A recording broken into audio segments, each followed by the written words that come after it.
Si Akigami ay isang degenerate na pangit na tauna na nagiging matigas sa tuwing nakakakita siya ng isang babae. Ngunit lahat ay nagbabago nang siya ay naging isang monghe at napapaligiran ng mga maiinit na babae na gustong magpakasala sa kanya.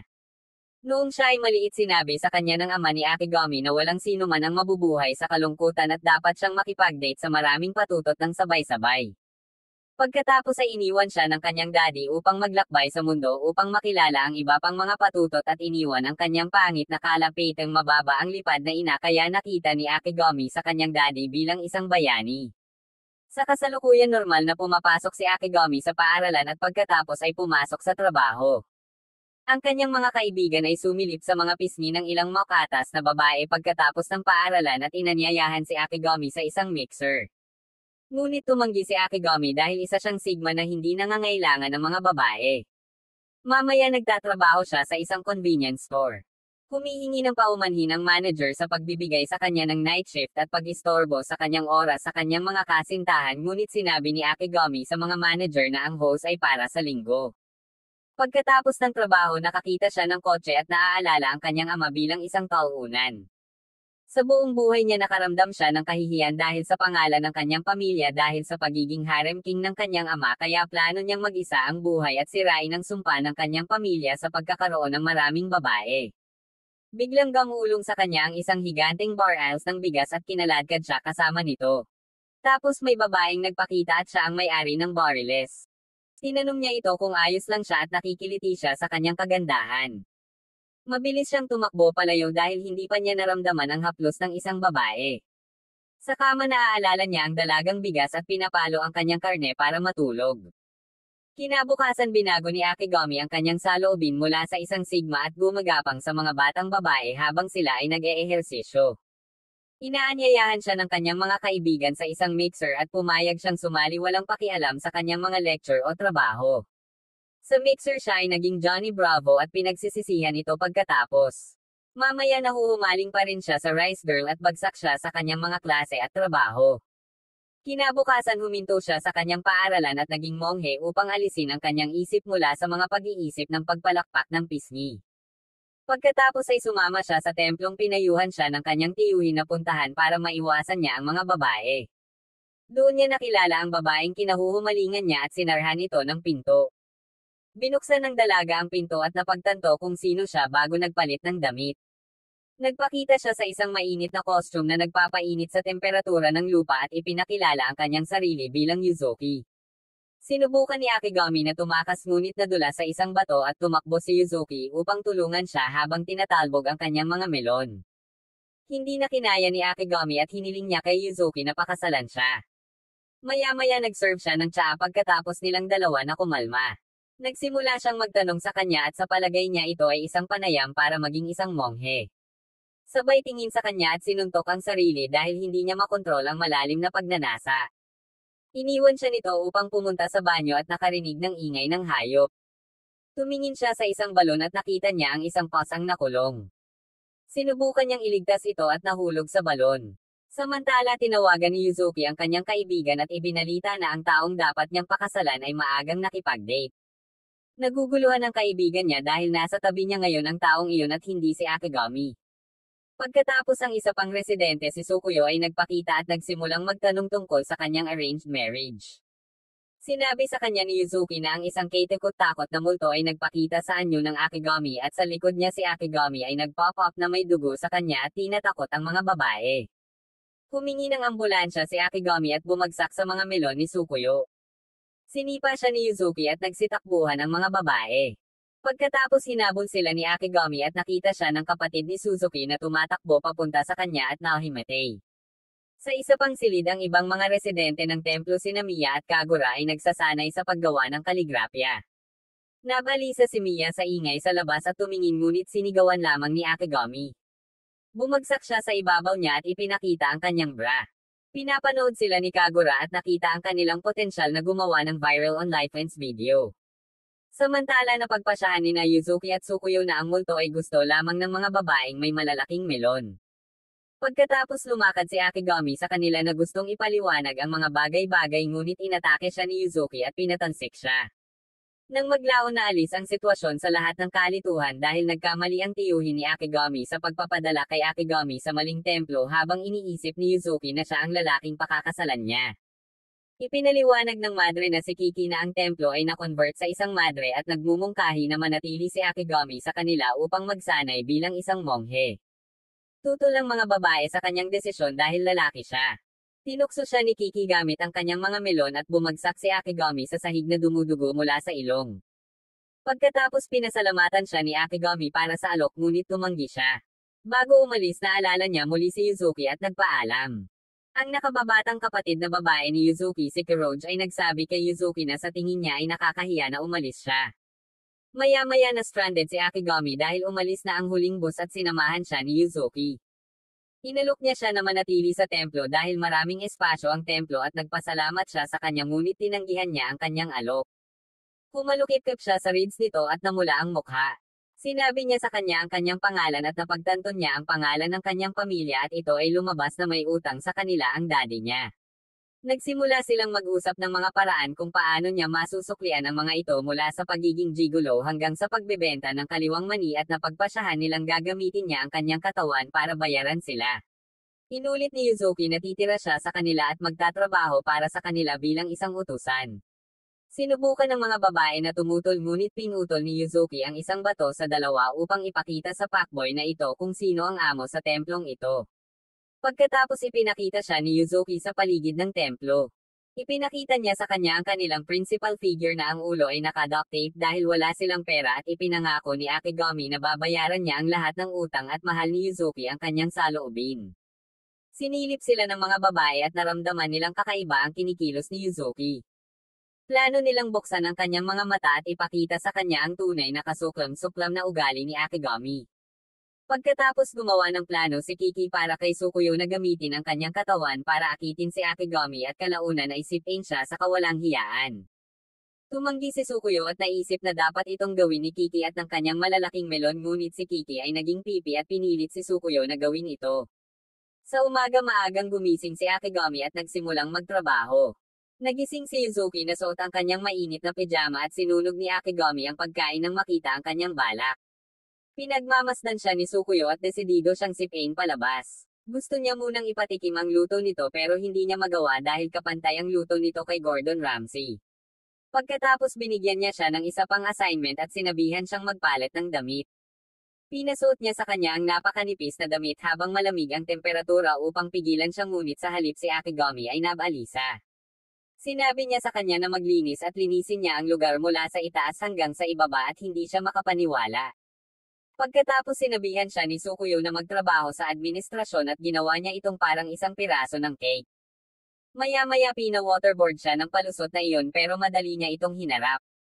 Biglang umuwi si Yuzuki sa kanyang uniforme sa paaralan at nakita ni Akigami ang kanyang katawan at pinataas nito ang kanyang temperatura.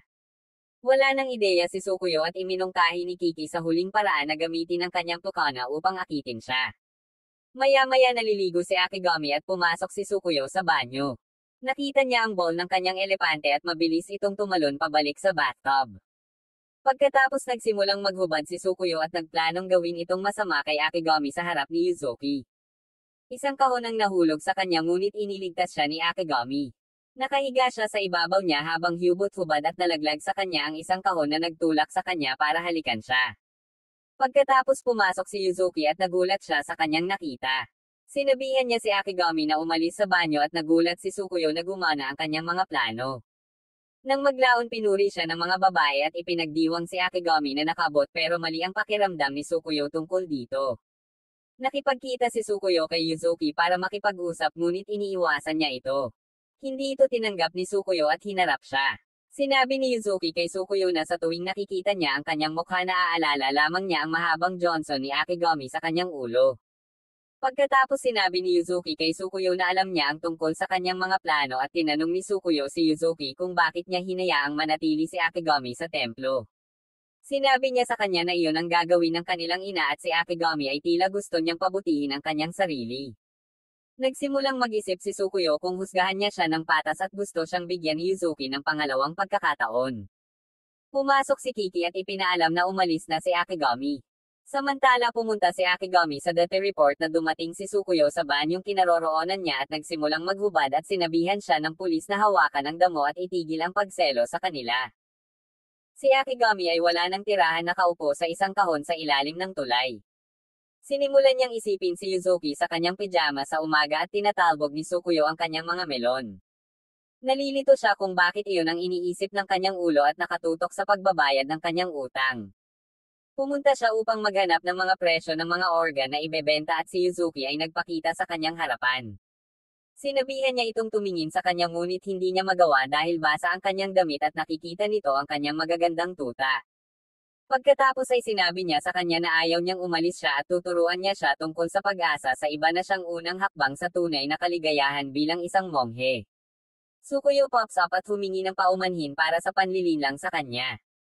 Sa templo ang iba pang mga batang babae ay nagulat nang makita si Akigami na naroon. Nakilala ni Sai si Kirage at inihaw niya ang sarili niyang kapatid na si Yuzuki bilang isang imbecile. Naghahanda si Akigami ng hapunan at gustong tumulong ni Kirage. Nagsimula silang magluto at hinikayat siya ni Kirage na silipin sina Yuzuki at Tsukuyo sa banyo at makita ang magagandang plot ng kanilang kapatid. Sinabi sa kanya ni Kirage na lumaki na sina Yuzuki at Tsukuyo ngunit sa presensya ni Akigami medyo naging bata sila at nagustuhan iyon ni Kirage. Gusto ni Kirage na nandito siya at nagpasalamat sa kanya. Niloloko niya ito para buksan ang pinto ng banyo. Parehong nasa likod ng pinto sina Yuzuki at Tsukuyo at biniyayaan nila kami ng mga malulutong na animation ng kanilang mga plot na nagpapasaya sa Akigami. Binugbog siya ng mga ito at pinagalitan si Kirage sa sobrang pang-aasar sa kanya. Si Mia ay nagpakita at nagdeklara ng digmaan laban kay Akigami dahil sa pagdadala ng kanyang manly willy sa female kitty paradise. Hinahamon niya ito sa isang tunggalian at kung matalo siya puputulan niya ang kanyang willy. Kalaunan ay iniwan nila ang Akigami kasama sina Mia at Kagura. Hiniling ni Akigami kay Mia na itigil ang kanilang tunggalian ngunit tumanggi si Mia dahil pakiramdam niya ay nilabag siya sa unang pagkikita nila. Pagkatapos ay sinimulan nila ang kanilang tunggalian gamit ang mga samurai sword at halos putulin ni Mia ang kanyang ulo. Ayaw niyang masaktan siya at sa halip ay gamitin niya ang kanyang mga kamay. Pumunta si Mia para sa pag-atake at lumabas ang kanyang mga pitchel. Sinubukan ni Akigami na suluhin ang kanyang talon ngunit sa halip ay nahuli ang kanyang mga melon. Natamba si Mia at nanalo si Akigami. Pagkatapos ay inilabas ni Kagura ang isang libro ng mga parusa na parang Kama Sutra. Iminumungkahi niya ang parusa ng pagdidikit ng mahahabang bagay sa loob ng kanyang mga butas para masira si Mia. Tumanggi si Akigami at sa halip ay gusto niya ang libro ngunit nagkaroon ng hindi pagkakaunawaan si Mia at naisip niya na gusto niyang ipahid ang kanyang adobo sa pagitan ng kanyang mga melon. Nakiusap siya na gawin ito sa kanya para lamang sa isang gabi at tumakas si Mia. Sa gabi sinasabi niya sa kanyang sarili na gusto niya ang libro dahil naniniwala siya sa loob nito ang susi sa kanyang kaligayahan. Pagkatapos ay pumasok si Mia sa kanyang silid at umupo sa ibabaw niya. Sinabi niya sa kanya na handa siyang harapin ang kanyang parusa. Itinulak niya ang kanyang mga melon sa kanyang mukha at sinabi sa kanya na ang panaginip na ito ay para lamang sa gabi. Nagsimulang maniwala si Akigami na panaginip lang ito hanggang sa makita niya si Kagura na may camera na nagre-record sa kanila tulad ni Kim Kardashian at Ray J. Napagtanto niya kung ano ang nangyayari at sinabi sa kanya ang katotohanan na ang gusto niya ay ang libro at hindi ang kanyang pusa. Nahiya si Mia at tumakbo palayo. Nakaramdam siya ng kahihiyan at tumakbo sa shed para magnilay ngunit hinihintay siya ni Akigami doon at nilock ni Kagura ang pinto sa shed. Nakahanap siya ng kumot at pinagamit ito ngunit ayaw ni Mia ng kahit anong mahawakan ng lalaki. Napansin ni Akigami ang isang mesa at sinabi niya sa kanya na ito ay para sa pagpapakita ng mga ulo ng mga taong tumalikod sa mga turo ni Buddha. Bumahing si Mia at dinala sa kanya ni Akigami ang kumot. Tumanggi siya ngunit pinilit siya nitong gamitin at lumapit. She screams out na kapag siya ay masyadong malapit ay siya ay iyon sa kanya. Nagsisimula siyang umiyak at binigay niya sa kanya ang kumot. Hinihiling niya sa kanya na kalimutan ang nangyari ngunit sinabi niya sa kanya na hindi niya magagawa. Pagkatapos ay tinanong niya siya kung bakit siya kumilos nang wala sa karakter na gusto niya at sinabi niya sa kanya na ito ang kanyang tunay na kalikasan. Ipinaliwanag niya na ang kanyang pamilya ay kilala bilang isang pamilya ng mga degenerates. Siya ay itinuro mula sa maliit na ang babae mula sa kanyang pamilya ay may upang palibutan ang kanilang mga sarili sa maraming mga hot dudes. Dahil sa mga turo ng kanyang pamilya iniiwasan siya ng mga tao na si Kagura lang ang gustong maging kaibigan niya. Pagkatapos ay lumipat siya sa Japan at sa Madre kung saan walang mga lalaki at nasira ang lahat ng nagpakita si Akegami.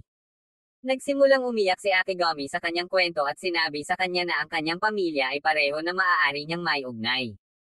Sabay silang umiyak at nagsimulang isipin ni Mia na si Akegami na ang para sa kanya. Hinihikayat siya ni Akegami na lumaban ng sama-sama upang mahanap ang tunay na kapayapaan at si Mia bilang kanyang partner in crime. Magkahawak kamay sila at nakaramdam ng lakas ng loob. Pagkatapos ay pumasok si Kagura na umaasang makikita sila sa maraming posisyon ngunit masaya na makita silang binubuo. Inilabas niya ang libro at naudyukan ang dalawa na tuparin ang aklat ng penitensya. Kinabukasan ay nakita ni Yuzuki si Kagura na may dalang hamon at nagsimulang mamula. Binuksan ni Kagura ang pinto at lumabas na magkasama silang naglalaro ng limbo buong magdamag. Hindi makapaniwala si Yuzuki at pinarusahan si Akegami. Pumasok si Kiki at ipinaalala kay Yuzuki na ang kanyang marriage proposal ay ngayon na nakalimutan niya. Pagkatapos ay nagmadali sina Yuzuki at Akegami sa lokasyon at sinabi niya sa kanya na kailangan niya ang kasal upang ang kanyang bagong asawa ay maaaring maging punong pari dahil kailangan niya ng punong pari upang matiyak na hindi magsara ang kanyang templo. Huli na sila sa bus ngunit nakahanap si Akegami ng scooter. Sinasakyan nila ito at naubusan ng gasolina. Pagkatapos ay nakakita sila ng bus at tumalon ngunit ito pala ay isang truck na akala nila ay bus. Naaalala ni Akegami ang lakas ng loob na nagsabi sa kanya na si Yuzuki ay isang tulala at ito ay nagpapatunay sa sarili nito. Nagsimulang malungkot si Yuzuki sa pag-aakalang hindi niya kayang panatilihing bukas ang templo ngunit hinimok siya ni Akegami na magiging okay ang lahat. Pagkatapos ay nang-hijack sila ng truckon at nagmaneho papunta sa templo kung saan ang kanyang matchmaking. Nabangga nila ang truck at ipinaliwanag ni Yuzuki ang kanyang sitwasyon sa gwardya. Nagpasalamat siya kay Akegami at pumasok sa templo. Pakiramdam ni Akegami ay palem na ito bilang isang lalaking tulad niya ay hindi na siya makakasama pagkatapos niyang ikasal. Biglang may sumulpa at na babae sa tabi niya at sinabihan siyang magsimulang magtrabaho. Nang maglaon ay ipinakilala ni Yuzuki ang kanyang sarili sa kanyang potensyal na asawang si Kijo at tinanong niya ito kung bakit gusto niya ito. Sinabi niya kay Kijo na mahal niya ang kanyang templo at ang mga taong naninirahan dito bilang kanyang pamilya. Napansin niyang naglilinis si Akegami sa labas at nagsimulang magpanik. Nakita siya ni Akegami at sinimulan niyang isipin na tinutokso siya nito na saktan siya. Napansin ni Akegami na ang kanyang presensya ay nakakagambala at naghahanap siya upang itago. Pagkatapos ay inaakit siya ng babae kanina at ginawa siyang matchmaker kaya si Akegami ang gumanap na Cupid at sinimulang tugmaan sila. Tinanong niya si Kijo kung ano ang magiging first date niya at binanggit niya ang mga pelikula. Nagsimulang tiklupin ni Akegami ang pag-iisip kay Yuzuki na may mga pitsel sa kanyang mukha sa isang madilim na sinehan. Tinanong niya si Kijo tungkol sa kanyang day of activity at tumugon siya ng mainit na paliguan kaya naisip ni Akegami si Yuzuki na kalahating hubad sa isang mainit na paliguan. Pagkatapos ay tinanong niya siya tungkol sa kanyang plano para sa kasal at sumagot si Kijo na gusto niya ng 10 anak. Naisip ni Akegami na binubuksan ni Yuzuki ang kanyang mga binti para sa kanya at natambal siya nito. Sinabi ni Kijo kay Yuzuki na mayroon siyang mabuting kaibigan sa Akegami na tila isang matapat na tao.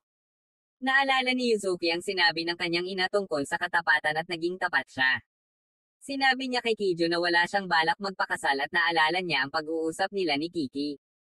Nauna nang sinabi sa kanya ni Kiki na pakasalan na lang niya ang isang panunuyo na pari na gustong makipag-bump ng tiyan kay Yuzuki at makipaghiwalay sa kanila pagkatapos ng 3 taon matapos maging punong pari si Yuzuki. Naiintindihan ni Kijo ang kanyang intensyon na iligtas ang kanyang templo. Humingi siya ng paumanhin at hiniling sa kanya na pakasalan siya ngunit tumanggi si Kijo at sinabi sa kanya na ang kanyang templo ay isang piraso ng tambakan na hindi nararapat protektahan. Nagpakita si Akegami at nakiusap kay Kijo para sa pangalawang pagkakataon. Sinabi sa kanya ni Kijo na dapat siyang maging masaya na ang templo ay nagsasara dahil hindi na niya ito kailangang pagsilbihan sa kabila ng kanyang utang. Nakiusap pa rin si Akegami kay Kijo at sinabi sa kanya na susuportahan niya si Yuzuki sa lahat ng paghihirap sa pagprotekta sa templo. Pagkatapos ay tinanggap ni Kijo ang kanyang proposal ngunit sa pamamagitan lamang ng pagpapahiram sa kanya ng kanyang pangalan para sa templo. Maya-maya ay umuwi sina Akegami at Yuzuki at ipinagdiwang ni Akegami ang templo nang hindi nagsasara at yumuko si Yuzuki nang makita ang kanyang kagalakan. Napapikit siya para hindi makita ang pulang mukha nito at nakita niyang namumula ito. Maya-maya pa ay umalis na ang huling tren at walang available na taxi. Naghahanap sila ng mapagpahingahan at makakita ng Love Hotel. Iminungkahi ni Yuzuki na mag-check-in sila sa hotel. Sa silid tumanggi si Akigami na tumingin sa pader ng pagkaalipin at nakahanap si Yuzuki ng isang katalogo ng mga cosplay. Sinimula ni Akigami na isipin siya sa iba't ibang damit na nagpapakita ng sarili sa kanya. Natahimik sila at naging awkward ang lahat. Sinabihan niya itong maligo muna habang nanunood siya ng ilang hardcore na stepmom na pelikula at inaalam ang mga bagong galaw na nakikita niya. Tinapos ni Akigami ang kanyang paliligo at si Yuzuki ay naglalakad sa banyo nang walang pakialam. Binuksan niya ang TV at napagtanto niya kung ano ang pinapanood niya. Ang kanyang isip ay nahati sa dalawa at sinabihan siya ng mga ito na maging isang lalaki at umakyat sa hagdan ng kasiyahan kasama siya. Tumanggi siya at nangakong protektahan siya mula sa kanyang sarili. Sa banyo ay hindi makapaniwala si Yuzuki sa sitwasyong kinalalagyan niya at naalala ang ginawa ni Akigami sa harap ni Kiju. Naisip niya ito at nagpa siya na gusto niyang ibigay sa kanya ni Akigami ang maluwalhating tubo. Siya ay lumabas na gusto siya at nakita siyang nakatali sa pader ng pagkaalipin upang protektahan siya mula sa kanyang sarili. Nilagyan niya ito ng piring at natutulog na bigo. Sa susunod na araw ay bumalik sila sa templo kasama si Sukuyo na naghihintay sa kanila. Sinabi sa kanya ni Yuzuki ang nangyari at nagulat si Sukuyo na hindi pa sila nagsimulang gumawa ng mga sanggol.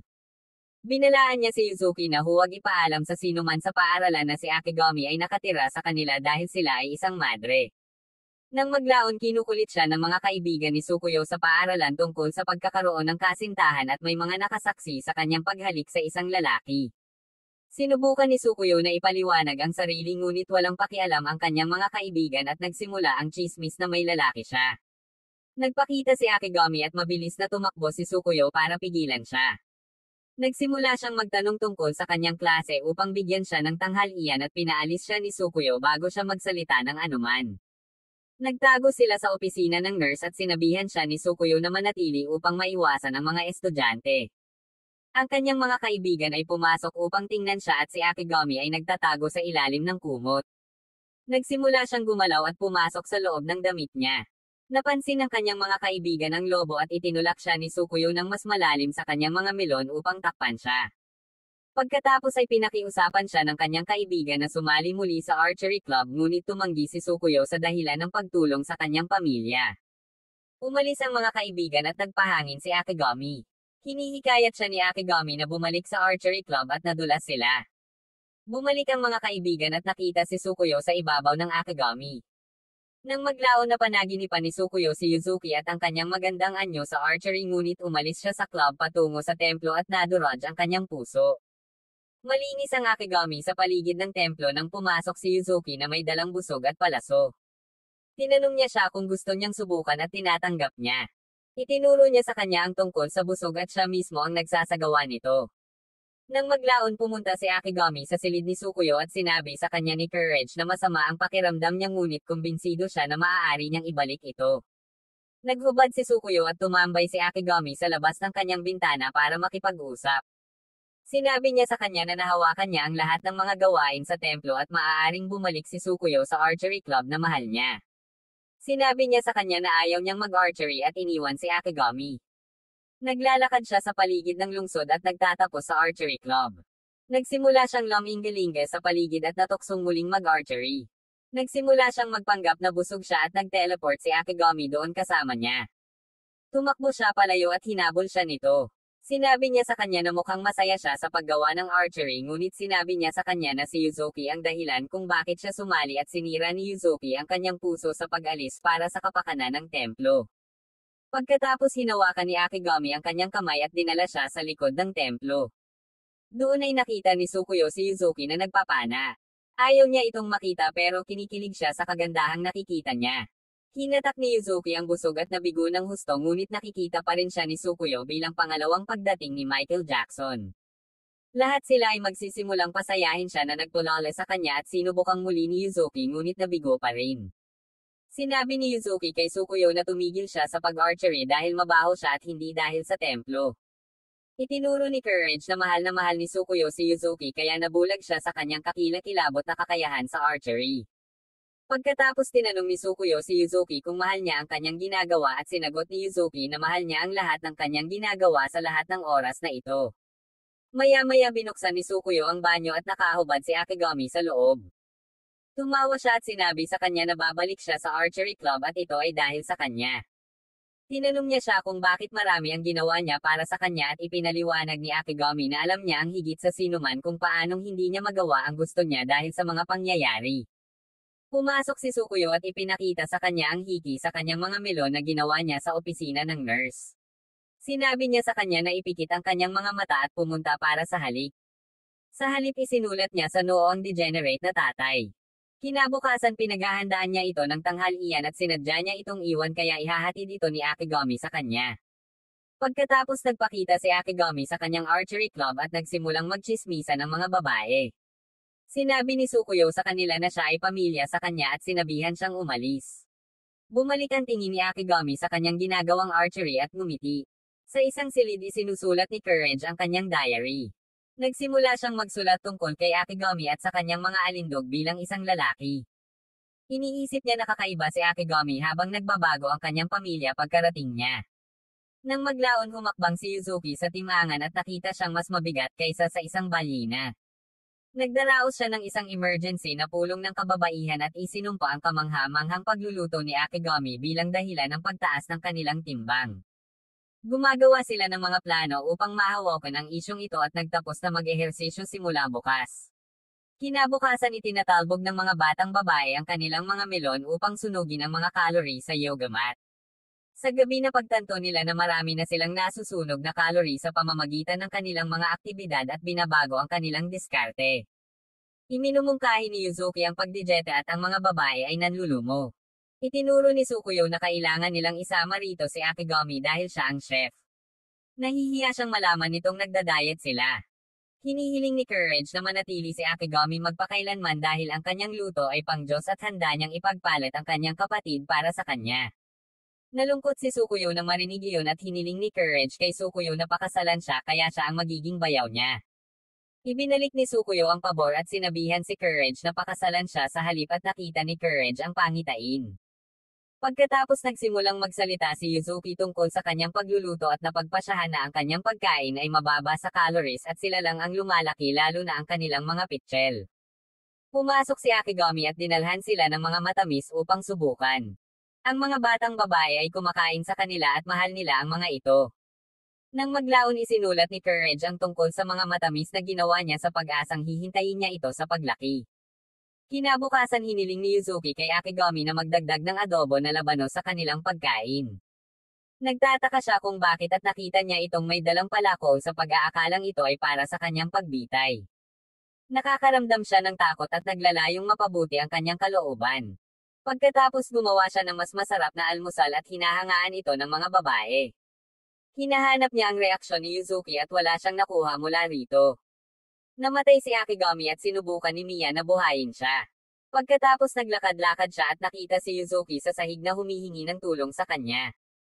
Nandoon si Kiki at sinimulan niyang kilitiin si Yuzuki at gumawa ng masasayang ingay. Nang maglaon na laman ni Akigami na nagsasanay lamang siya sa lahat ng oras na ito kasama ang palakol at ang almusal. Tinanong ni Kiki si Akigami kung gusto rin niyang magsanay at masaya niyang tinanggap ang alok nito. Pumasok si Miya at hiniling na magsanay din sa kanila. Nang maglaon na laman ni Sukuyo na nagsasanay sila at binalaan sila tungkol sa Tokodo. Ipinaliwanag ni Kiki na si Tokodo ang unang hakbang para maging pari. Nagulat si Akigami matapos malaman na hindi siya pari sa lahat ng oras na ito pagkatapos ng lahat ng mga tukso na kanyang nilabanan at lahat ng mga melon na hindi niya nilalaro. Pakiramdam niya ay niloko siya at pinapakalma siya ni Kiki sa pamamagitan ng pagtulak sa kanyang mga melon. Sinabi sa kanya ni Yuzuki na ang kanyang mga pagsisikap ay hindi walang kabuluhan at ito ang unang hakbang ng kaliwanagan. Sinabi ni Yuzuki kay Kiki na nakumpleto niya ang 6 na oras ng tizo at sinimulan siyang sandutin ni Kiki upang makakuha ng reaksyon na nagpabagsak sa kanya sa sahig. Ipinaalam sa kanila ni Kiki na si Yuzuki ay kapareho nilang ngunit ang kanyang Mamba mentality ay nagtulak sa kanya na maging mas mahusay. Naantig si Akigami sa kanyang pasya at sinabi kay Yuzuki na sasama siya sa kanya. Pagkatapos ay dumating si Kijo upang bisitahin ang templo at ang iba ay sumilip sa kanya at kay Yuzuki. Naghinala si Kirage na narito siya para basahin ang kanyang sausage at nagsimulang mag-init si Akigami. Nagsimulang mag-usap ang mga babae tungkol sa kung anong mga posisyon ang gagawin nila at nahuli sila ni Kijo na nakikinig. Sinabi ni Kijo kay Yuzuki na sa loob ng 3 buwan si Yuzuki ay kailangang gumanap ng Tokudo o hindi niya tatanggalin ang kanilang engagement. Kinabukasan sinimula na nila ang kanilang pagsasanay para sa Tokudo. Desidido si Kiki na magmukhang tanga si Kijo at nagsimula sa pagtatanong sa kanyang mga trainees kung anong kulay ng kanilang panty. Nagbibiro si Yuzuki pero seryoso si Kiki. Ipinaliwanag niya na kahit ang kanilang damit na panloob ay kailangang sumunod sa mga patakaran at dapat itong puti. Wala silang puting damit na panloob at sinabihan sila ni Kiki na mag-full commando. Nagsimulang magkamali ang mga babae at pinasalamatan ni Akigami si Kiki para sa pagpapala. Pagkatapos ay nagsimula silang magsanay sa pagmumuni-muni at tatamaan sila ni Kiki kung sila ay lumipat. Nakarating si Akigami sa zone at nasiyahan sa kanyang panloob na kapayapaan habang sinisimula ni Kiki ang paghagupit sa mga babae at pinatalbog nito ang kanilang mga melon na nagpapasaya sa kanila. Nawala ng lakas si Akigami at bumagsak.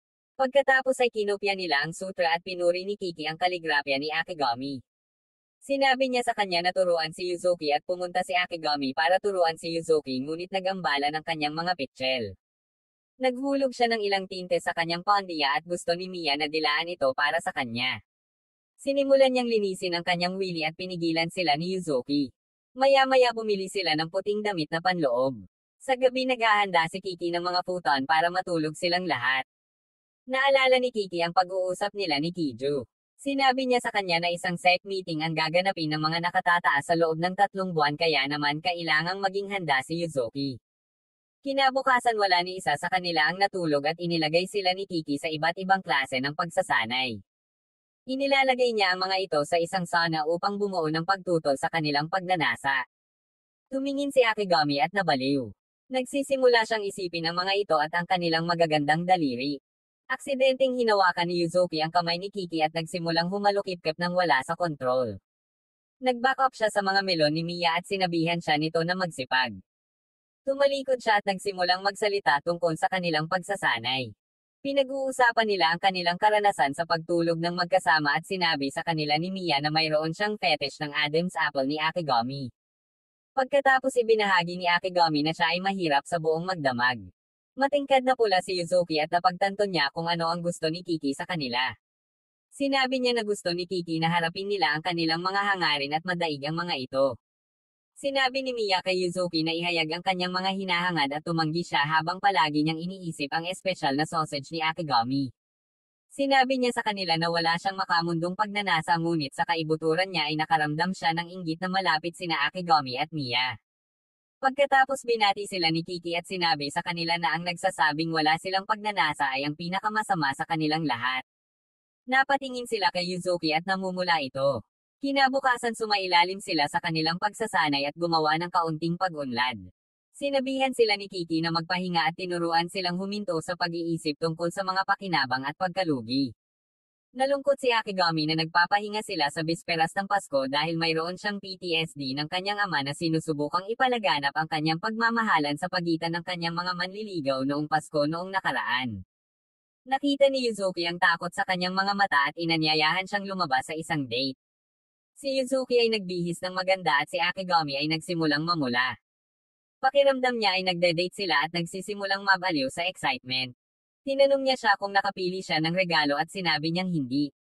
Pagkatapos dinala niya siya sa isang Buddha gift shop na pagmamay-ari ng kanyang kaibigan at tumingin-tingin sa paligid. Nakikita niya ang ilang mga butil ng panalangin at sinabi niya sa kanya na gusto niya ito balang araw. Ang kanyang kaibigan ay nagpakita at nagmumungkahi na kumuha sila ng isang couple prayer beads. Tinanong siya ni Yuzuki kung bakit niya ipinakita ang mga ito na pinagsasama ang mga kwintas at sinabi niya na ito ay dahil sila ay mag-asawa. Nagsimulang mamula si Yuzuki at nagsimulang ituro ng kanyang kaibigan na gagawa sila ng mga cute na sanggol.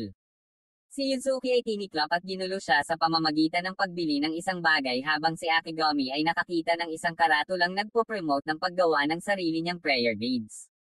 Nang maglaon nagpatuloy sila sa kanilang paglalakad at napagtanto ni Akigami na pinasaya niya siya dahil sa kanyang takot sa bisperas ng Pasko. Sa bahay pinag-uusapan ng mga babae ang tungkol sa kanilang mga taon at kung paano sila nagbago. Napansin nila kung paano naging mas mainit ang mga batang babae at nagsimulang magsuot ng mga damit na nagpapakita ng kanilang mga kurba. Napagtanto nila na ito ay dahil sa Akigami at sa kanyang panlalaking presensya ang naging sanhi nito. Pakiramdam ni Kagura ay may problema siya at gusto niyang pigilan siya. Mamaya sinimulan nila ang kanilang Christmas party kasama ang mga batang babae na nakasuot ng Santa Claus outfits. May espesyal na plano si Akigami at gustong bigyan ng espesyal na regalo si Yuzuki para sa kanyang kabaitan sa kanya. Inilabas niya ang malalaking baril at nagluto ng isang espesyal na sulo-salo para sa mga batang babae na kahit na ang lakas ng loob ay gustong pakasalan siya. Pagkatapos nagsimula silang magpalitan ng mga regalo at si Akigami ay nagpapanik dahil gusto niyang ibigay ang kanyang regalo kay Yuzuki partikular. Sinimulan nilang itali ang mga regalo at binalot ni Miya ang sarili habang ang kanyang matamis na pisngi ang regalo ngunit pinigilan siya ni Sukuyo. Pagkatapos ginawa ni Akigami ang parehong bilang ang kanyang mga organo ay ang regalo ngunit pinipigilan siya ng mga ito. Sinimulan nila ang kasalukuyang pagpapalit at nakuha ni Sukuyo ang kanyang sarili ng isang kaina-hinalang vibrating object mula kay Yuzuki. Nakakuha si Akigami ng sarili niyang regalo at ipinagpalit ito ng kay Kagura na isang maruming DVD na puno ng mga larawan ng paa ni Miya. Nagsimulang maglaway si Akigami ngunit inalis ito ni Yuzuki sa kanya.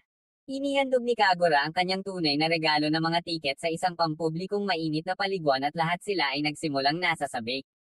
Nang maglaon sinamahan ni Akigami si Yuzuki sa paghahandog ng mga cake sa mga Diyos. Sinabi niya sa kanya na matagal na silang hindi nag-e-enjoy sa Pasko ng ganito at na ang kanyang mga regalo ay nagpaganda ng lahat para sa lahat. Sinabi niya sa kanya na nagpapasalamat siya para sa kanya at nakita ni Akigami ang kanyang pagkakataon na ibigay sa kanya ang regalo. Sabay silang naglalabas ng regalo at pareho pala silang gustong magbigay ng regalo sa isa't isa. Binuksan nila ang regalo at ito pala ang prayer beads mula sa shop.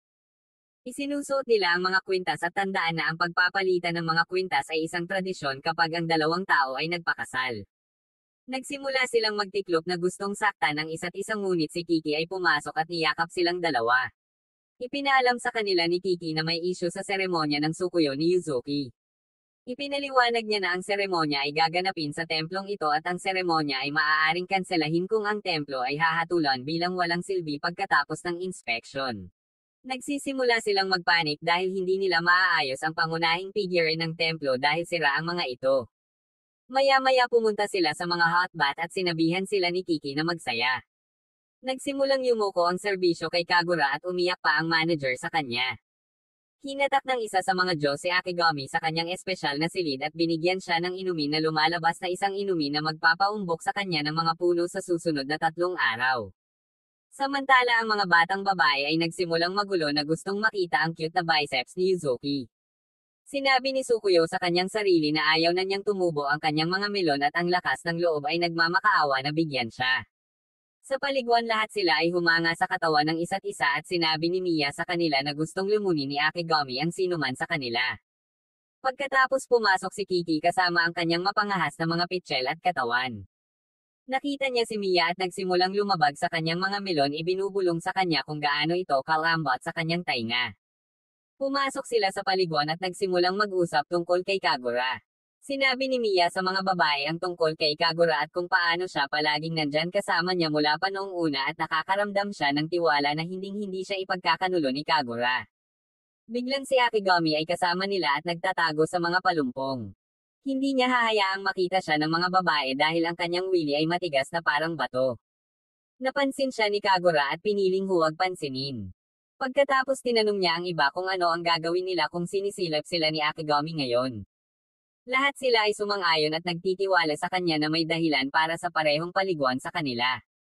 Naantig ang pakiramdam ni Akigami at planong ipahayag ang kanyang regalo. Hindi sinakop ni Kagura ang isang bar ng sabon at ibinaba ang kanyang tuwalya upang ipakita ang kanyang napakalaking matigas na sausage. Nang maglaon pinarusahan nila siya ngunit naiintindihan nila ang kanyang mga pangangatuwiran at nagsimulang mamula sa kung gaano siya kalaki. Hindi makapaniwala si Kagura sa mga reaksyon nila at piniling manatili doon at ganoon din si Miya.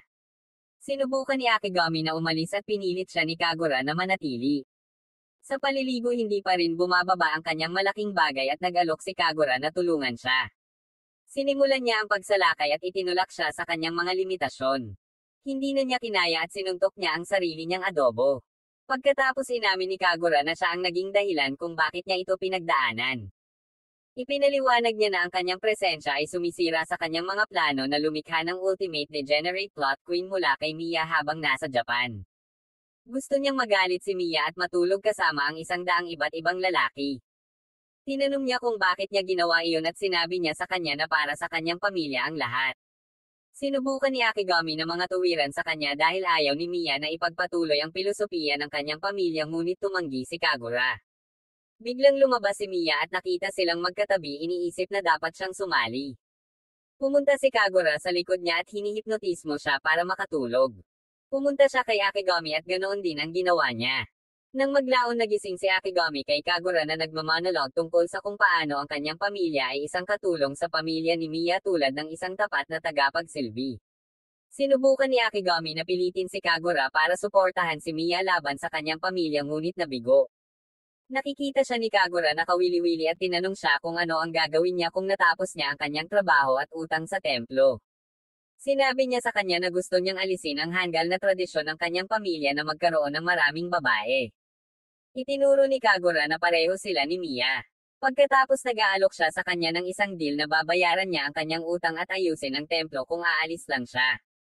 Nagulat siya at iniwan siya nito sa sarili niyang pag-iisip. Kinabukasan iniisip pa rin ni Akigami ang alok. Nagsimula silang gumawa ng mochi para sa kanilang mga taga-suporta at sumali si Akigami sa Team Tsukuyo at Courage. Itinuturo ng lakas ng loob na ang paggawa ng mochi ay isang degenerate na aktibidad kung saan hinahampas ng lalaki ang mochi hanggang sa ito ay maging malagkit at mag-atas. Si Tsukuyo ang pumalit sa paghampas at si Akigami ay nakatiklop nang makitang tumalbog ang kanyang mga melon habang hinihimas niya ang creamy mochi. Nagpalit sila ng posisyon at nawala ng kontrol si Akigami nang makita ang kanyang malambot na mochi. Pinaikit niya ang sariling mata at sinabihan siya ni Tsukuyo na hugasan ang kanyang mukha. Pagkatapos tinanong ni Akigami si Courage kung bakit patuloy niyang ginagawa ang mga maruruming biro at sinabi ni Courage na gusto niya ito. Sinimulan niya itong panunukso tungkol sa mga melon ng babae at hinihiling na mabilis siyang maging adulto. Bumalik si Akigami sa paghampas ng mochi at nagpakita si Mia na nakasuot ng bunny girl costume na biniyayaan kami ng kanyang magagandang plot. Pagkatapos hinawakan siya ni Akigami mula sa likuran at binuhat siya para ihampas ang mochi habang nasa pondiyan nito. Nagpakita si Tsukuyo na may sariling costume na kuneho at si Akigami ay nagsimulang mawala ng malay. Natatawa si Kagura na nasa likod ng lahat ng ito. Pagkatapos nagpakita si Yuzuki upang makita ang kakaibang pagkabulok na ito at humingi ng paliwanag. Ipinaliwanag nila at sinabi sa kanila ni Yuzuki na ito ay bahagi na nakakaasar kay Kagura na bigo ang kanyang mga plano. Nang maglaon pinagluto silang lahat ni Akigami at dinala ang ilan sa mga pagkain kay Kiki. Niyaya siya ni Kiki na uminom at umupo ito sa tabi niya. Nag-enjoy sila sa view at pinasalamatan siya ni Kiki sa pagtulong kay Yuzuki at nakaramdam siya ng pag-asa na sakupin ni Yuzuki ang templo. Pagkatapos tinanong ni Kiki si Akigami kung ano ang gagawin niya pagkatapos ng lahat ng ito. Ipinaliwanag niya na pagkatapos maging punong pari si Yuzuki aalis siya sa pag-asang mananatili si Akigami sa kanya. Pagkatapos ay inalok niya siya na sumama sa kanya kapag kinuha niya ang sarili niyang templo at bibigyan niya siya ng malaking gantimpala. Kinabukasan pumunta sila sa isang dambana at ipinagdiriwang ang bagong taon. Binibigyan sila ni Akigami ng mga disguise dahil nasa teritoryo sila ng kaaway ngunit ipinaliwanag ni Yuzuki na ang mga templo at dambana ay naging malapit sa modernong panahon. Sinubukan ni Tsukuyo na buhusan siya ng kanyang mga bagong damit at sinimulan niya itong tawaging cute na nakakatakot sa kanya. Pinuntahan niya si Courage at tinawag din itong cute ngunit sinabihan niya itong tawagin ang mga babae na maganda sa halip na cute. Pagkatapos kinuha niya ang kanyang payo at tinawag na maganda si Mia. Itinuro sa kanya ni Mia ang tamang paraan ng papuri sa isang babae. Pagkatapos tinawag ni Akigami na maganda si Yuzuki ngunit sinunod niya ang payo ni Mia at sinabi kay Yuzuki na gusto niyang yumuko ito na ikinagulat niya. Pagkatapos huminahon sinabi ni Yuzuki kay Akigami na matagal na silang nagpunta sa isang dambana ng magkasama at umaasa na muli silang pupunta sa susunod na taon. Nagsimulang isipin ni Akigami ang deal na inaalok sa kanya ngunit nagsimulang magsalita si Yuzuki tungkol sa kung paano niya paprotektahan ang templo sa anumang paraan. Naalala ni Akaga ng pangako niyang susuportahan siya at tumakbo siya papunta kay Kagura. Samantala naalala ni Kagura ang pagkikita nila ni Namiya at Mio na nagrebelde laban sa maruming bulok na pilosopiya ng kanyang pamilya. Naalala niyang nagpaplano kasama ang ina ni Mia na ipadala si Mia sa Japan para maging harem queen siya. Ipinangako ng ina kay Kagura na makakaranas si Mia ng 100 iba't ibang dudes at kailangan niyang kunan sila. Nagsimula siyang mag-photoshop kasama si Mia hanggang sa magpakita si Akagami. Nakikita niya ang kanyang pag-unlad sa paglapit kay Akagami at hindi niya ito matanggap. Nang maglaon hinarap ni Akagami si Kagura at sinabi sa kanya na tinanggihan niya ang kanyang alok. Sinimulan siyang takutin ni Kagura sa paggamit ng kanyang utang ngunit umaasa si Akagami na makakahanap siya ng paraan hanggat sinusuportahan niya si Yuzuki. Sinabi niya kay Kagura ang tungkol sa pangako niya kay Mia na lalaban siya sa tabi nito at naasar si Kagura. Itinuro ni Akagami na nagagalit siya dahil mas inaalala niya si Mia kaysa sa mga layunin ng kanyang pamilya at naguguluhan si Kagura. Sinipa niya siya sa mga bola at tumanggi sa kanyang pagtatasa. Sumama si Kagura sa iba at humingi si Yuzuki ng payo sa kanya para mabilis kumita ng pera. Sinabi sa kanila ni Mia na may paraan si Kagura dahil matalik niyang kaibigan at masaya si Kagura na marinig ito. Makalipas ang ilang araw nagising si Akagami na refresh ang pakiramdam dahil hindi na masakit ang kanyang atsara. Pagkatapos nakipag-usap si Akagami kay Mia at si Akagami ay patuloy na hindi gumagana nang marinig ang pangalan ni Kagura pagkatapos niyang sipin ang kanyang mga mani. Nakita ni Mia na natatakot si Akagami kay Kagura at determinado siyang magkaayos sila. Tinanong silang dalawa ni Mia kung ano ang kanilang impresyon sa isa't isa. Nararamdaman ni Akagami na nanginginig ang kanyang crotch nang makita niya si Kagura at si Kagura ay peke ang kanyang sagot na nagsasabi na si Akagami ay isang mahusay na tao. Nakita ni Mia ang potensyal at ikinulong silang dalawa sa shed tulad ng kung paano siya nakakulong doon kasama si Akagami. Nilock ni Mia ang pinto hanggang sa gabi at nagsimulang matakot si Akagami para sa kanyang buhay. Pagkatapos si Kagura ay may sapat na at pinilit ang kanyang mga pukana sa kanya kaya siya ay aatakehin siya at maaari niya itong sipin palabas ng mabilis. Tinanong niya ito kung bakit hindi niya sinabi kay Mia ang tungkol sa kanyang mga plano at sinagot niya na pinahahalagahan niya ang relasyon nila ni Kagura. May sapat na si Kagura ginamit ang kanyang plot armor at madaling sinipa ang pinto pababa. Nakikita niya ang isang plano upang mapaibig si Akagami kay Mia at sa halip ay dinala siya sa pamilya ni Mia. Kinagabihan binuhay ni Akagami si Tsukuyo para halikan siya at humalukip-kip siya sa kanyang mga haplos na lalaki. Iminulat niya ang kanyang mga mata at isa pala itong wet dream sa halos humahalik niyang tapang. Nakikiusap siya kay Courage na huwag sabihin kahit kanino sa pamamagitan ng panunuhol sa kanya. Nang maglaon nagsimulang isipin ni Tsukuyo ang tungkol kay Akagami at nagsimula siyang magluto ng almusal. Pumasok si Mia sa kusina at nakipagkaibigan sa kanya at pinagseselosan nito si Tsukuyo. Napansin at ipinakita ni Kagura sa kanya ang isang recording ng Akagami na nagbibigay ng mga backshot kay Mia sa shed. Hindi makapaniwala si Tsukuyo sa kanyang nakikita habang inaamin ni Mia na na-turn on siya kay Akagami. Pagkatapos sinimulan nilang tanungin si Mia at sabihin sa kanya na siya ay nasa gitna ng pagkabulok sa templo. Tinanong ni Tsukuyo si Mia kung gusto niya si Akagami at sinabi ni Mia na hindi. Ipinaliwanag ni Mia na siya lang ang kanyang kasama sa pagsasanay ngunit nakikita niya ito bilang ang pinakagwapong lalaki sa mundo na nagpaon sa kanya. Itinali nila siya at sinimulang tanungin pa siya. Nagsimulang maalala ni Tsukuyo ang lahat ng ginawa sa kanya ni Akagami at sinabi nito sa kanya na gusto niya itong pasayahin. Napansin ni Kagura at sinabi sa kanya na nagseselos siya kina Mia at Akagami. Pagkatapos si Akagami mismo ang pumasok at nakita si Mia na nakatali sa pagkaalipin at hiniling sa kanila na ipaliwanag kung ano ang kanilang ginagawa kay Mia. Hiniling ni Tsukuyo kay Kagura na ipakita sa kanya ang ebidensyang video na mayroon silang ngunit wala si Kagura ng kamera. Lakas loob na pumasok gamit ang kamera at pinindot ang play. Nakita niya sina Akagami at Mia na nagbubomba sa isa't isa at napansin niyang laro lang ito kaya ipinaliwanag ni Akagami na naglalaro lang sila ng Twister. Gamaan ang pakiramdam ni Tsukuyo at tinanong siya ni Courage kung ano ang iniisip niya. Itinulak niya ang sagot at sinuhulan siya ni Tsukuyo para manahimik. Nang maglaon na pagtanto ni Akagami na break na sila pagkatapos ipagdiwang ang bagong taon. Tiningnan niya ang supply ng pagkain at nakitang wala na itong laman. Pumasok sina Mia at Yuzuki matapos siyang marinig na sumisigaw na parang maliit na aso at iminungkahi ni Yuzuki na kolektahin nila ang kanilang taunang pagpupugay. Naglalakad sila sa mga taong umuupa ng kanilang lupa at humihingi ng kanilang taunang bigas. Tinanong ni na Akigami at Miya si Yuzuki kung okay lang kung sumama sila sa kanya at sinabi niya sa kanila na okay lang. Ipinaliwanag niya na ito ay bahagi ng kanilang pagsasanay upang palakasin ang kanilang ugnayan sa kanilang mga tagasunod.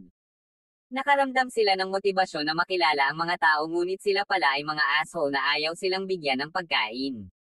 Nang maglaon nakaramdam sila ng pagkatalo ngunit tiniyak ni Yuzuki na tutulungan sila ng susunod na bahay. Pumunta sila sa susunod na bahay at tinulungan sila ng babae sa bigas. Pumasok sila sa kanyang bahay at sinalubong ang kanyang mga anak. Hiniling ni Yuzuki na maglaro sila at hiniling ng maliliit na bastard na makita ang kanyang mga melon na tinanggihan niya. Makaka-relate si Akigami at ang kanyang mga manunood sa mga maliliit na bastard sa pagnanais na makita ang kanyang mga pitchel. Pinagalitan nila na ang maliliit na bata at hiniling ng mga bata kay Miya na ipakita sa kanila ang kanyang mga melon. Ang ina ay nakikipag-usap kay Akigami at sinabi sa kanya na ang mga tagasunod ay hindi palaging ganoon sa nakaraan. Noong unang panahon lagi silang nagbibigay ng parangal at pagkain kapag nandyan ang nanay ni Yuzuki at pinaparamdam niya sa kanila na ligtas sila. Biglang tumakbo sa kanya si Miya dala ang kanyang mga melon para humingi ng tulong. Pagkatapos binibigyan sila ng babae ng mga supot ng bigas at nakaramdam ng nostalgia si Akigami nang maalala noong karge-karge sila ni Yuzuki.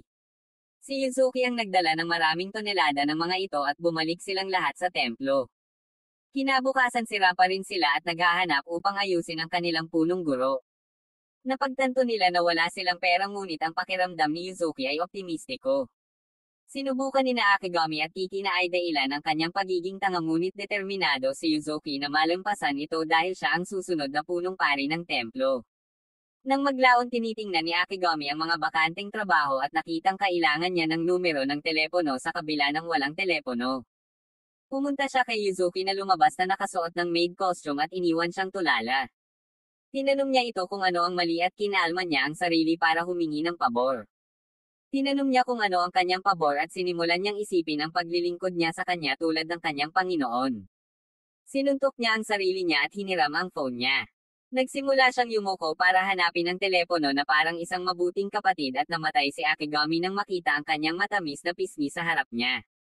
Ipinaliwanag niya sa kanya na kailangan niyang hiramin ang kanyang numero ng telepono para magtrabaho at ibinalik ni Yuzuki ang kanyang telepono. Sinabi niya sa kanya na dapat siyang tumutok sa kanyang pagsasanay at hindi magtrabaho habang siya ang nag-aalaga sa lahat. Sinubukan ni Akigami na mga tuwiran sa kanya upang hayaan siyang tumulong ngunit sinabi niya sa kanya na responsibilidad niya ito dahil gusto niyang maging katulad ng kanyang ina na siya mismo ang gumawa ng lahat. Tinatanong niya kung ano ang eksaktong gagawin niya ngunit hindi siya makatingin sa kanya. Sinabi niya sa kanya na ang kanyang mga damit ay gusto niyang eye cream ang kanyang pantalon at hindi na niya ito mahawakan. Pagkatapos ay ipinaliwanag niya na ang kanyang kasuotan ay pagmamay-ari ng kanyang kaibigan sa trabaho at nakatulog siya sa suot nito pagkatapos niyang mapagod sa pagtatrabaho. Itinuro ni Akigami ang kanyang katangahan na gustong kunin ang lahat ng ito ng mag-isa at hinahamon niya siya sa isang taya.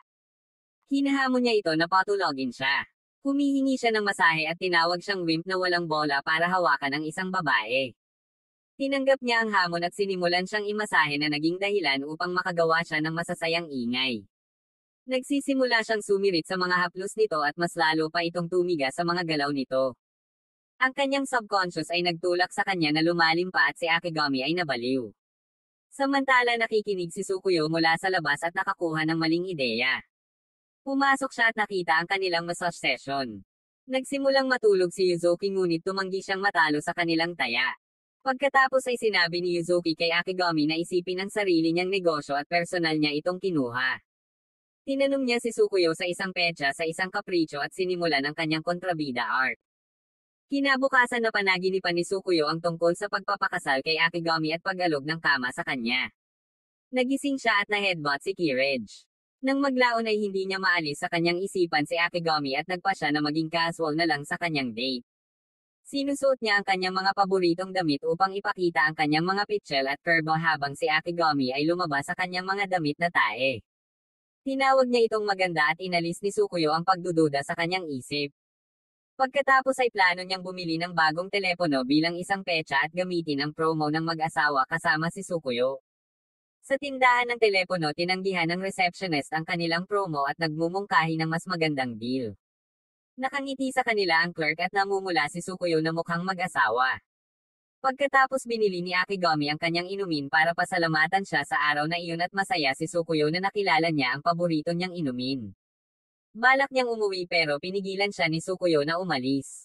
Nagsisimula siyang nahihirapan kung ano ang sasabihin at hiningi sa kanya ang numero ng kanyang telepono.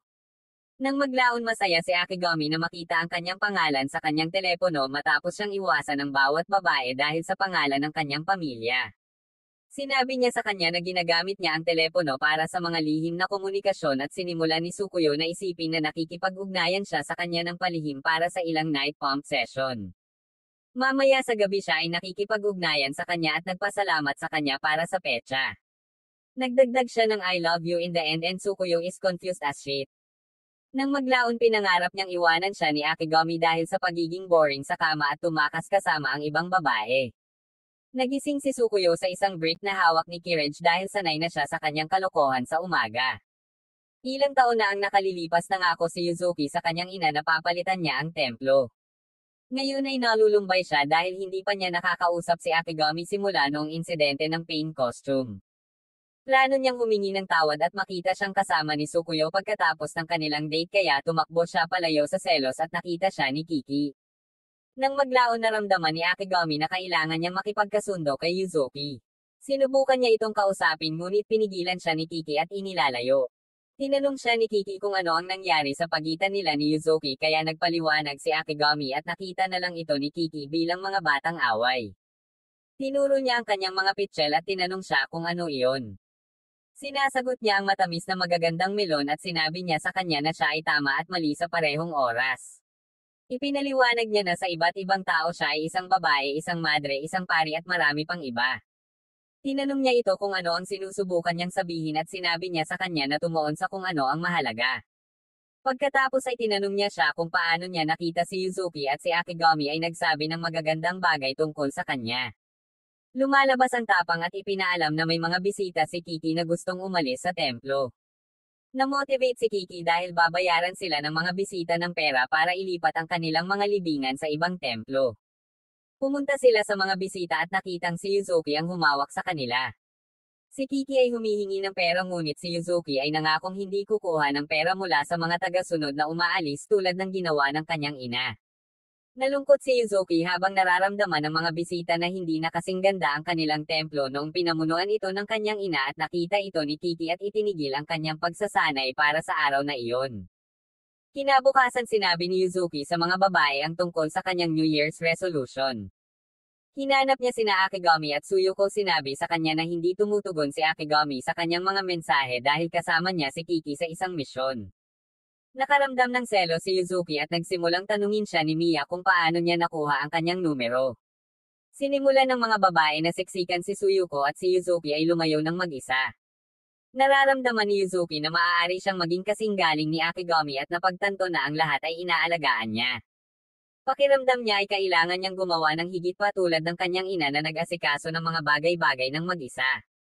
Pagkatapos ay naglalakad si Yuzuki sa paligid ng bayan upang maghanap ng trabaho at umuwing walang dala. Samantala nakikiusap si Akigami kay Kiki na ipagpatuloy ang pagsasanay kay Yuzuki ngunit tumanggi si Kiki dahil kailangang malaman ni Yuzuki ang kanyang sarili. Tinawag siya ni Suyuko at nagsimulang sumigaw na nawawala si Yuzuki. Tumakbo si Akigami sa ulan upang hanapin siya at tumakbo siya sa iba't ibang lugar ngunit wala siya doon. Samantala si Yuzuki ay nasa ilalim ng isang kahon sa isang lugar tulad ng isang babaeng walang tirahan at nakaramdam siya ng pressure na sundan ang kanyang perpektong ina. Naalala niya ang araw na isinara ng kanyang ina ang templo at sinabi sa kanya na wala sa kanya si Judas para iligtas ang templo. Nararamdaman ni Yuzuki na kailangan niyang magsikap pa para maging sapat para sa kanyang templo. Pagkatapos ay tumakbo si Akigami sa ilalim ng tulay at nakita siyang nag-iisa doon sa isang kahon. Nakikita niya ito sa kanyang pinakamarupok na estado at niyayakap ang kanyang mahinang kalunos-lunos na sarili. Niyakap siya pabalik ni Yuzuki at ninanamnam ang init niya. Mamaya sa bahay nilalagnat siya at nasa tabi niya si Akigami. Pareho silang gustong humingi ng tawad at hampasin ang ulo ng isa't isa. Nagulat si Yuzuki nang makita siyang mahanap siya at sinabi niya sa kanya na nakadikit siya sa lugar na iyon noong iniligtas siya nito kanina. Naaalala niya ang sinabi ng kanyang ama na walang sino man ang dapat mamuhay ng mag-isa na kinamumuhian niya ngunit ginagawa niya itong isang magandang mantra sa buhay para sa kanya. Hiniling niya sa kanya na isama siya upang maging bahagi ng kanyang buhay at si Yuzuki ay nagsimulang umiyak. Pakiramdam niya ay ayaw niyang mabigatan siya ngunit pakiramdam niya ay desisyon niya iyon at na-inlove siya sa templo. Naaalala ni Yuzuki ang kanyang ambisyon noong bata pa na protektahan ang templo sa pamamagitan niya at pinasalamatan siya sa pagpapaalala sa kanya. Pagkatapos ay pumasok ang ibang mga babae at tinawag si Yuzuki na tulala dahil sa pag-aalala nila. Sinabi sa kanya ni Suyuko na mahal nila ang templo gaya niya at dapat niyang isama sila sa kanyang pakikibaka. Pumasok si Kiki at sinabi sa kanya ni Yuzuki na bumalik ang kanyang ambisyon sa pagnanais na protektahan ang templo. Nakiusap siya kay Kiki na sanayin siya muli at pumayag naman si Kiki. Kaya sinubukan ni Akigami na pasalamatan si Kiki ngunit sinabi niya sa kanya na ginawa nila ito ng mag-isa. Pagkatapos nagpa siya si Yuzuki na huminto sa pagtatrabaho at humiling sa kanyang mga taga-suporta na tumulong sa pag-aayos ng templo. Kinikilala niya ang kanyang kahinaan at piniling yakapin ito sa pamamagitan ng paghiling sa iba na tulungan siya. Kinabukasan itinulak ng mga batang babae ang kanilang sarili sa Akigami, inilagay ang kanilang mga melon at kuting sa kanyang mukha. Nakaharap silang lahat ni Akigami at nag-e-enjoy sa bawat segundo. Bago umalis nag-aalala si Yuzuki tungkol sa templo ngunit sinabi sa kanya ni Akigami na tinakto niya ito. Itinuturo ni Courage na si Yuzuki lang ang hindi itinutulak ang kanyang katawan kay Akigami ngayong umaga. Ang mga Diyos ng anime ay nakikinig at nagbubuga ng hangin na nagpapakita ng lilang panty ni Yuzuki na biniyayaan kami ni Akigami ng kanyang pusa. Kung nasiyahan ka sa recap na ito pagkatapos ay i-clap ang like button at magkomento na ang pagsali sa isang madre ay ang pinakamahusay na paraan upang magsimula ng isang harem ng mga uhaw na babae. At dyan na nga tinatapos ang video na ito. Kung nag-enjoy ka, pwede mo akong i-follow or subscribe dito sa YouTube channel ko. Lahat ng anime na mapapanood mo ay libre lang, kaya dapat naka-follow or subscribe ka sa channel ko para lagi kang updated sa mga bagong paparating na i-upload ko. Salamat and enjoy! Bae.